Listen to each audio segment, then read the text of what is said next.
The mysterious, the macabre, the out of this world. The following are real people.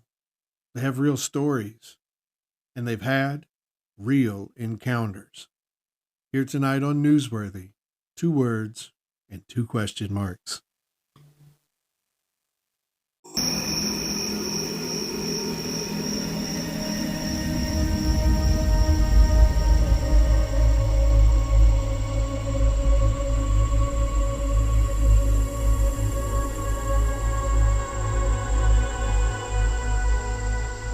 He's alive! Have you checked the children? Get out!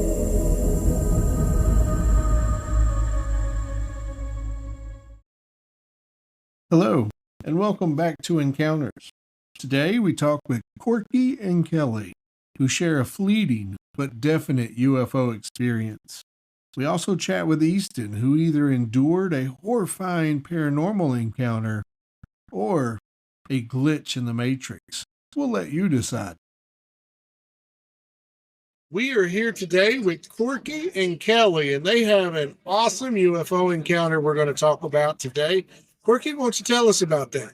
Well, my best friend in the world and his wife was up the house, and they were leaving, so we all walked off the porch, screened-in porch, and just were standing there talking. It just happened to look up, this triangle, just like you see, on TV. It's like a And Yeah. it had the 5 lights on it, Oh, wow. and it was barely moving. And it was low, dead silent. and it was completely 100% silent. Now, we've all got phones, but no one decided to film it naturally. And we watched it, and it just barely, it was low. And it's twice a big it looked like. Yeah. But it just creeped. And we watched it for, I don't know, three minutes. And it finally went over the house. We all looked at each other like, you know what? That had to be a UFO. Nothing that big, triangular shape, like you see, on TV, and not make one bit of sound. That's crazy. And it was so quiet. I couldn't believe it. You could tell if it was a plane or something. It was so Right. quiet. But it was going so slow. It was barely moving. Are you guys familiar at all with the Phoenix Lights? Yes. Yeah, it's what it sounds like to me. It's like the Phoenix Lights. In Ohio. Yeah. He's just saying similar type. Yeah. Oh, yeah. Yeah. It was the same. There was definitely some kind of a The crack. 5 lights. The definite aircraft. The triangle Some kind of shape. crack. That's exactly. Listen, Yeah. you guys aren't alone. In Phoenix, Arizona, 200,000 people saw this. That's a several hot years spot. ago, including the governor of the state. Yeah. At the same time. Same time. Next day, it's like everyone, that's all they're talking about. So something happened. You can say whatever. When that many people in one area telling the same story. So where did this happen? It was- Portsmouth, Ohio. Portsmouth. Well, Ohio? West Portsmouth. Westport. Awesome. Well, Quirky and Kelly? Kelly, I get it. I get it. We appreciate you sharing your story with us so much. Thank you. Yes. I'm glad to share it because I'm. From Corky and Kelly's dead silent encounter to one that could have been absolutely deadly. Let's talk to Easton now. Got to talking to her next door neighbor, Easton. He not only is her next door neighbor, he's got a very interesting story we'd love to hear. First of all, let's plug your booth. What is it you guys are selling here? Yeah, I'm an illustrator that focuses on folklore and cryptids. So that's melding that with my love for sci-fi. So it's I sell posters at these things of cryptids in very stylized 1960s sci-fi style. Guys, he has severely minimized what he does. I've seen the artwork. It's fabulous. He obviously doesn't want to brag on himself. I'll do it for him.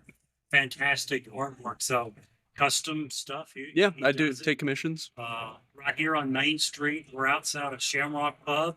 So if you're interested in anything, come and see him.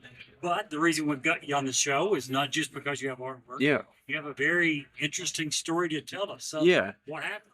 So I'm going to preface it with I am a skeptic and I look for any reason to talk myself out of, there being an otherworldly explanation, like most everybody.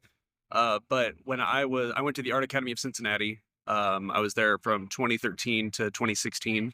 And in 2015, I was living on Vine Street in downtown Cincinnati. And I didn't have my car, so I would go from my dorm and bike into Newport, Kentucky. And then I would bike over to Covington, Kentucky. And then I would come back to my dorm. And one of these days, it was probably a Sunday. It was a weekend. I went from Newport over to Covington, and I had time to kill, so I was just going up and down the hills and, just, perusing the town. What's there? Yeah, and I got to a stoplight, and I stopped on my bike. I'm biking in the street, and I look over, and there's a homeless man kind of reclined up against the building, and it looked like he had gotten like the lights knocked out of him. He had blood in his beard and caked on his neck. He had very swollen purple eyes. He just looked very rough, and we kind of acknowledged each other and nodded at each other.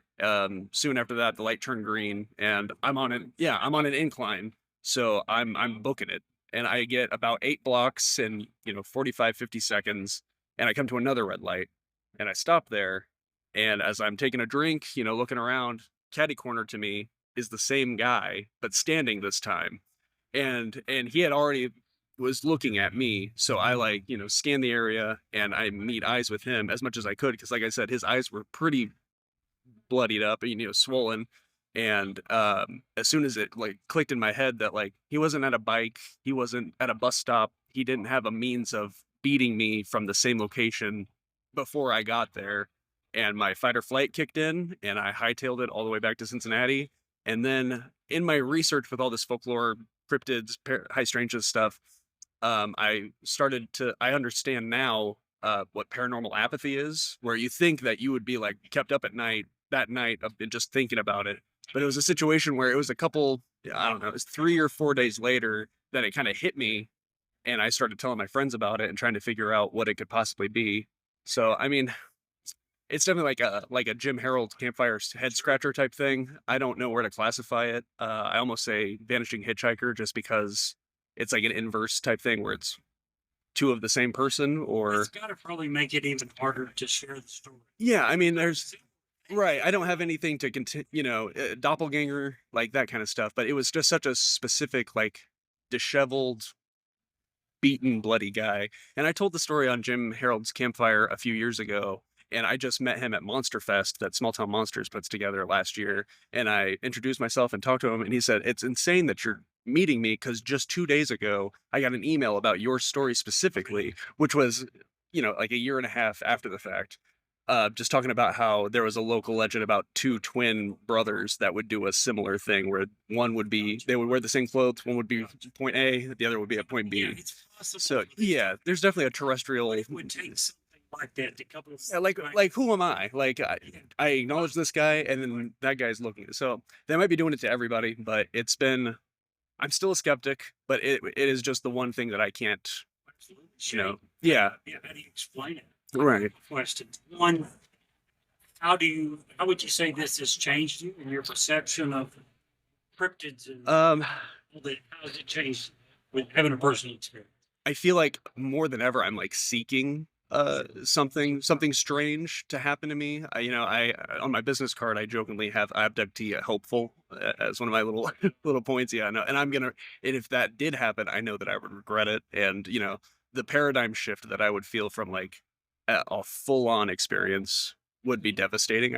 I feel like, but But it would have probably also add some credibility to the original. yeah, right. So I'm definitely a very grounded, realist, reality based person. So it's really hard for me to shake from that. Sure. And I feel like I'm at the point also that even if I do experience something that I, like this, something that I can't explain, my worldview will find a way to tell me that that's not what happened, or that's not what I'm seeing. Naturally. Right. Yeah. I think, Try to explain things in terms that we understand. yeah, I'm a scientific person, but I want there to be, I want to live in awe, and I want to, yeah, I want some strange things to happen, which is why I immerse myself in, books and ufology and all that kind of stuff. But But yeah, that's the one single thing that happened to me that I have no clue like how to rationalize it. Of course, Mhm. this happened roughly how long? It's 2015, so going on 9 years. Yeah. Whenever you tell this story, what one thing do people misunderstand? What one thing do people get wrong? I think the big misunderstanding is that I personally thought that it was whatever he was doing, it was aimed at me. Since when I came to that second stop, he already had his eyes fixed on me, and it was definitely I'm zoning in on you, and then right, and then like I said, my fight or flight kicking in. It was definitely like a psychologically and like primally, I felt that it was bad that I was seeing this, and I reacted in running home essentially. Yeah, yeah, exactly. So I think that's the main thing that a lot of witnesses can't convey the personal, like almost attack that you feel when you witness something like that. So I think that's what a lot of people get wrong. It could just be a guy. Like I said, it could be two twin brothers setting up a gag, but the feeling that I got definitely felt beyond just. The odds of that, I'm not Yeah, exactly. So it's just yeah, and to be scientifically right. scientifically, what are the odds? Yeah, right. Probability wise, it's just it's I can't rationalize it because again, he was very distinct looking. Unless both of them did prosthetic makeup or had, the crap beat out of them the night before. Yeah, yeah, exactly. So it's just something that and it's almost to the point where like I know it happened, but it feels like a dream when I recall it, just because of how far removed I am from it and how much I've like dwelled on it years after that. So, but it's still something that I hold on to, and it's the one single thing I can't explain. Thanks. Well, we certainly appreciate you Yeah, taking the time. absolutely. To speak with us. And again, guys, I'm not being overly dramatic. The guy does some fantastic artwork. So if you're in the area, stop by and see him here on Main Street, again, right outside of Shamrock Pub. Thanks. We appreciate it. You have an awesome day. Thank you so much.